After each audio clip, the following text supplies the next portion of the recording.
আমার বড় ভাই এখন ওয়াজ করব, ভাই শুরু করেন। ওয়াজের টপিকটা কি নিয়েছিল সেটা বলো না। ওয়াজের টপিক হচ্ছে যে আই আই যে দলে করি না কা আই বালা দুনিয়া বালা, হ্যাঁ আর মেচি হিডে না কিনলে হিগুন্ডে কিনলে হিডে এলকন। আচ্ছা, এই টপিকটা আমি এই জন্য একটা উদাহরণ দিচ্ছি। উদাহরণ হচ্ছে আমাদের যুগে যুগে দেশে এই পৃথিবীতে আল্লাহ পাক রব্বুল আলামিন অসংখ্য নবী রাসূল প্রেরণ করেছেন। কেন?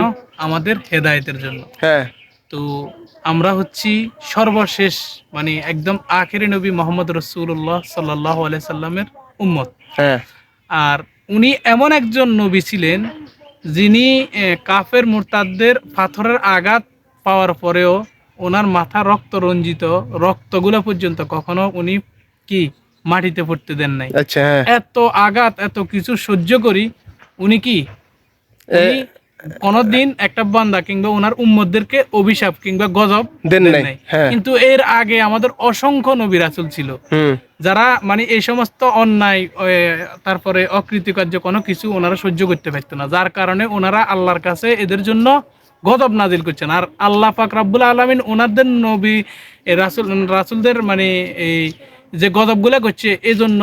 তো অনেক ক্ষেত্রে দেখা গেছে কি ভালো যে লোকগুলো আসিল ওই খারাপ লোকগুলোর কারণে ভালোগুলা সহ সব ধ্বংস করে দিচ্ছে। তার মানে কি, আমি সিম্পল একটা উদাহরণ দিই তাহলে আপনি আরো ভালো করে বুঝবেন। সেটা হচ্ছে আপনি এই পথ দিয়ে হাঁটি যাচ্ছেন, আচ্ছা, হ্যাঁ, বা এই পথ বা আপনি বাসায় গিয়ে মিষ্টি নিলেন বা চিনি নিলেন 1 কেজি। আচ্ছা, তো নেওয়ার পরে সেই চিনিগুলো আপনি বাসায় রাখছেন, রাখার পরে দেখবেন যে ওইখানে মানে যখন যেই জায়গায় রাখছেন ওই জায়গায় রাখার পরে কি হয়েছে, মানে কতগুলা এই পিঁপড়া আসি আপনার চিনিগুলো ধরছে। আচ্ছা, তো চিনিগুলো ধরছে, দেখা গেছে এরকম লম্বা একটা সিরিয়াল চিনি, মানে চিনি খাইতেছে। হ্যাঁ, তো ওইখানে যে মানে এখনো অনেকগুলা পিঁপড়া চিনি পর্যন্ত পৌঁছাইতে পারে না, হ্যাঁ, আর বাকি কয়েকটা চিনি পর্যন্ত পৌঁছাইছে। তো কয়েকটা খাইছে, আপনি কি করছেন যখন এটা আপনার চোখে পড়ছে আপনি একদম এই মাথা থেকে এক টান দিছেন। হ্যাঁ, এই মাথা থেকে এক টান দেওয়ার পরে যতগুলা পিঁপড়া ছিল সবগুলোর আপনি মেরে ফেলছেন। তার মানে কি, অন্যায় করছে কেউ না কেউ একজন, কিন্তু মৃত্যু বা পাপের প্রায়শ্চিত্ত পূরণ করতে যাই অনেকেই। তো এখন রাজনীতিটাও ঠিক সেম ভাবে হয়ে গেছে।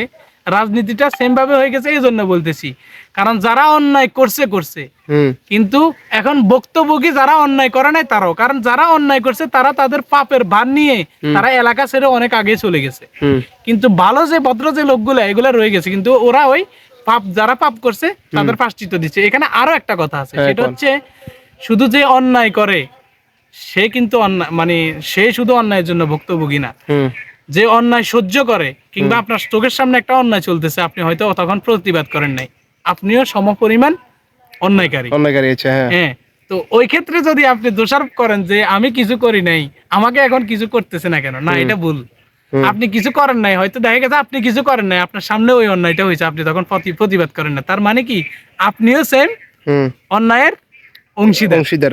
আল্লাহ পাক রব্বুল আলামিন আমাদেরকে এই পর্যন্ত যতগুলো কথা বলছি, বললে তো এখানে ঘন্টার পর ঘন্টা কথা বলতে পারবো। তো মানে যে কথাগুলো বলছি এখানে এই কথাগুলো টপিকের সাথে লজিকের সাথে কতটুকু মিল বা সারাক সংশ্লেষণ বা মূল বক্তব্য আপনারা খুঁজে পান অবশ্যই কমেন্টস করে জানাবেন। তো সবাই ভালো থাকবেন, সুস্থ থাকবেন। আচ্ছা, আর কিছু কথা আছে মানুষের ভালো হরে রাখিন। এই যে নামাজ উঠছেন নি ভাইয়া? এখন আজান দেয় নাই, কিন্তু ফজরের নামাজের টাইমে আমি নিজেই আজান দিছি, মসজিদে একটা গজল গাইছি, তারপরে জামাতের সহিত নামাজ আদায় করছি, করে ইনশাল্লাহ শুটিং এ আসছি। আবার আজান দিলে আবার নামাজ পড়তে যাবো, সাথে তোমাদেরকেও নিয়ে যাবো। যাক, আলহামদুলিল্লাহ, আল্লাহ তাআলা কবুল করুক, আমিন।